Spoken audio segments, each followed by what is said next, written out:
tauhid. Jadi pelajari ilmu tentang ketauhidan. Iman kita lemah, iman kita rusak itu karena bermasalah ketauhidan kita kepada Allah gitu. Lihat, maha melihatnya Allah aja jadi bermasalah sama teteh. WhatsApp itu bisa dihapus, Allah bisa ngelihat. Ya, kayak gitu kan sederhananya. Jadi kan ada lemahnya di situ. Sama saya juga gitu, sama-samalah kita semua. Rusaknya iman itu ketika sesuatu ibadah yang kemudian dilaksanakan tapi hampa rasanya itu, ada bermasalah nih. Hampa aja gitu. Beres sholat tuh kayak plong nggak dapet, tenang nggak dapet gitu nggak. Tapi tetap risau, gelisah, ada apa nih ya? Ini ada masalah dengan iman. Masalahnya al-imanu, iman itu tasdikun bil qalbi. Ada sesuatu yang dibenarkan, diluruskan di dalam hati. Nah, hati ini nanti kita akan bahas kemudian. Kenapa hati ini bisa bermasalah? Iman rusak itu karena ada bermasalah dengan hati, tapi bukan liver. Ini ya.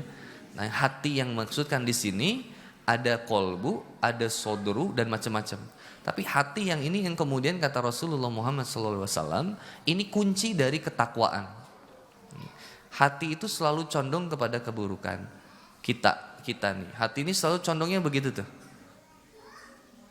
Ya, seseorang yang berusaha meninggalkan kemaksiatan, kenapa suka berat? Karena biasanya condongnya ke sana tuh.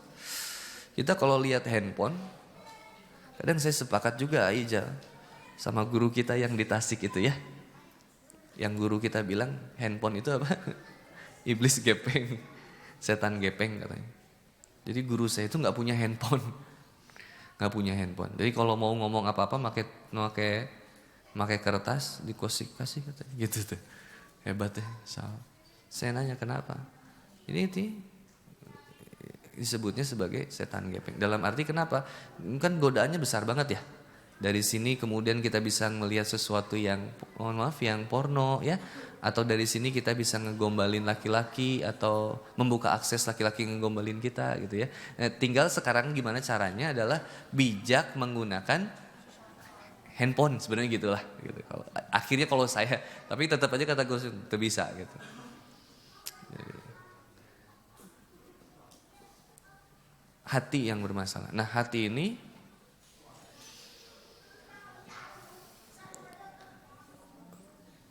ala bizikrillahi tatsmainul, itu surat apa Zat? Arad ya, bukan surat. Jadi hati yang tenang itu hati yang senantiasa ingat kepada Allah gitu. Kan tetap masalah ketauhidan juga, insyaallah.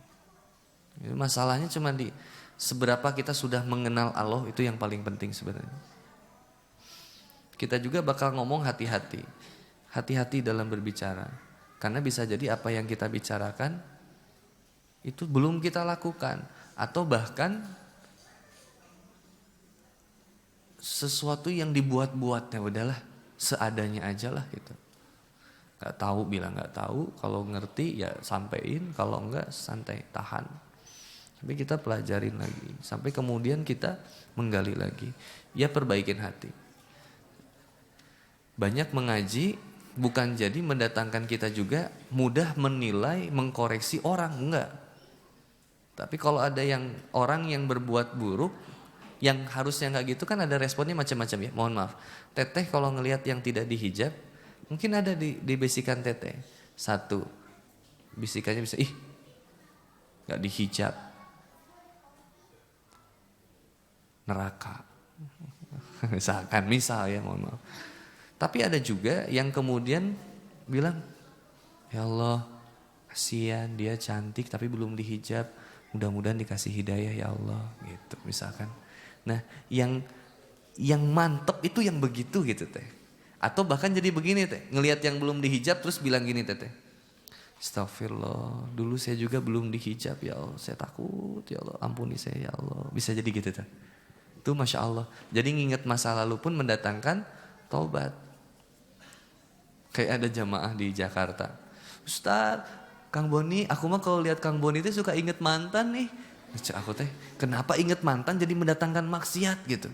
Inget mantan itu harus mendatangkan tobat.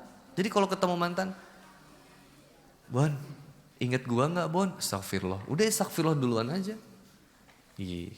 Jadi karena dulu pernah ada misalkan kita suatu perbuatan dosa yang diingat. Lihat orang yang mabuk ya, mohon maaf. Mungkin di antara kita ada yang pernah dulunya sebagai seorang pemabuk misalkan. Ketika melihat orang yang mabuk, respon kita itu langsung aja doain. Kalau kitanya pernah seperti itu dulu, banyak istighfar sama Allah dan bersyukur sama Allah. Alhamdulillah ya Allah, saya sudah bertobat dan saya diberikan kenikmatan hijrah. Waduh, nikmat. Saya kira cukup dulu ya, karena kalau jawab kayaknya selalu panjang. Sedikit aja. Bagaimana cara agar mengajak suami lebih mendekatkan diri kepada Allah? Buka keran diskusi. Diskusi dengan suami itu karakternya, mohon maaf Bu, Teh, suami itu tidak suka diceramahin sama istri, nggak suka. Jadi cari teman yang paling dekat sama dia, yang sekiranya bisa membawa dia jadi lebih baik, bagus. Atau enggak, banyak diskusi sama suami, terutama di waktu-waktu yang suami renggang. Contoh misalkan pada Isya, Rasulullah Muhammad SAW itu terkadang diskusi dengan Aisyah radhiyallahu anha atau isi-isi yang lainnya itu ketika pada Isya. Jadi ngobrol. Masalah keluarga itu satu sebenarnya. Dua atau tiga. Ya, 3 aja deh, 4 boleh. 1 komunikasi. Gak usah dicatat. Yang kedua komunikasi, yang ketiga komunikasi, yang keempat komunikasi. Jadi permasalahan keluarga itu apa? Komunikasi, ngobrol. Even meskipun suaminya ustadz, istrinya ustazah, masalahnya tetap ada. Ternyata masalahnya di mana? Komunikasi. Cuman ngobrol, nanya, kayak ngobrol, "Mah, kamu gimana perasaan kamu sekarang sama aku? Ada gak aku salah apa?" Itu kan dibuka. Nah masalahnya suaminya gak gitu Ustadz. Nah yang ini yang harus direspon. Maka istri yang kemudian harus berusaha untuk membuka keran diskusi itu. Jangan langsung ketika suami datang yang ngobrolnya tagihan listrik lah, popok habis, beras habis. Keep dulu deh, tahan dulu. Tapi obrolin dulu tentang tadi dulu. "Pak gimana? Papa lancar gak kerjaan Pak?" Udahlah gak usah ngomongin tentang kerjaan. Oke, 1, jangan dulu ngomongin kerjaan. Note dulu. Jangan sampai ibunya sensitif juga. Apa sih ditanya jadi sensi gitu? Aku ngajak ngobrol, kamu ngajak ribut. Naon ari mama jadi ngajak pas saya. Kue bedok sih. Wah udah rudet ini. Subhanallah. Jadi masalahnya kan sebenarnya cuma masalah komunikasi. Bahasanya aja. Kemudian yang kedua, cara komunikasi. Sebenarnya ini yang bagus jawab istri saya.